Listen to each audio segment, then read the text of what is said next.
আজকে মোটামুটি আমাদের অনেক সময় চলে গেছে, অফিস থেকে আসতে অনেক দেরি হয়েছে। আজকে সকালে আমি অফিসে গেছিলাম অনেক পরে, প্রায় মানে অনেক পরে অফিসে গেছি। বাসাতে একটু অসুস্থ আম্মা, এজন্য আম্মাকে রেখে আসতে আসতে, বউ বাচ্চা নিয়ে আসতে আসতে অনেক দেরি হয়ে গেছে। আর এই যে এই লিচুগুলা গতদিনে আমার শ্বশুর শাশুড়ি আসছিল, লিচুগুলা নিয়ে আসছে, আমি তো খাই নাই, সবাই খাইছে। এই জন্য আমার ওয়াইফ এটা ফ্রিজে রেখে দিছিল, এটা বার করে রাখছে রাতের খাবারের পরে এই লিচু দিয়ে ভাত খাবো। এই যে ড্রাগন নিয়ে আসছে, ড্রাগন গুলা, এখনকার ড্রাগন গুলো একটু মিষ্টি হয়, যদিও সিজনাল ফল মনে হয় কম এখন ড্রাগন, নাই বললেই চলে। আর এই যে রাতে খাবারের পরে হাঙুর গুলে রাখে দেয়, এগুলা হচ্ছে আমি রাতের ভাত খাওয়ার পরে খাই। আর টাইলস অনেকগুলা, পুডিং, টাইলস নষ্ট হয়ে গেছে, এই যে এরা দেয়া পুডিং দিচ্ছে, পুডিং, টাইলস যেগুলা খাম হয়ে গেছে। দেখাও তো, এই যে এগুলাতে খাম হয়ে গেছিল, এগুলাতে পুডিং দিয়ে দিছে, এই যে এগুলাতে, আরো অনেকগুলাতে। ওগুলাতে স্বামীর বাবু হাত দেয়, ওই ছোট বাচ্চা তো, হাতে ওই ইয়ের ভিতর, খামের ভিতর হাত দিলে হাত কেটে যেতে পারে, এই জন্য।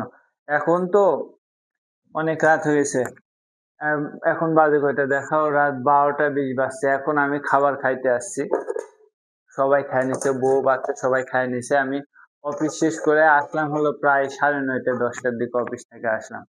আসা বাসায় ফোন দিলাম, আম্মার একটু খোঁজ খবর নিলাম। আম্মা হচ্ছে পড়ে যায়, হাত ভেঙে গেছে আম্মার, খুবই অবস্থা খারাপ। আপনারা সবাই একটু দোয়া করবেন যাতে তাড়াতাড়ি সুস্থ হতে পারে। এই জন্য গতকাল তো না, আজকে অফিসে আসতেও দেরি করছি আমি। কিছু কাজ পেন্ডিং ছিল, সেসব কাজ করে আসতে আসতে দেরি হয়ে গেছে। তারপরে অফিসে গেলাম, অফিসে যাওয়ার পরে আগে তো স্যারকে তো বলা হয়েছে যে স্যার আমি অসুস্থ, আসতে একটু দেরি হবে, আম্মা অসুস্থ।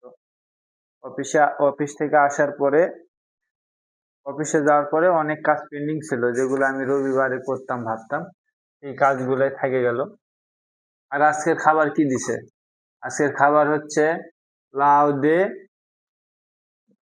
মুরগির মাংস। এই ভালো পিসটা আমি নিব, এটা আমার জন্য। আমার জন্য সবসময় ভালো পিস রেখে দেয়, বউ ভালো পিস খায় না। এই যে, এটা আমার জন্য থাকেই বরাদ্দ। আমার বাড়িতে যদি হয়, বাড়িতে আম্মাও খায় না, আর অফিসে বউ খায় না। অফিসে না, বাড়িতে বউ খায় না। তরকারিটা তো অনেক সুন্দর হয়েছে রে। এটা শুধু ভিডিওতে বলতেছি এটা না, সত্যি সুন্দর হয়েছে তরকারিটা।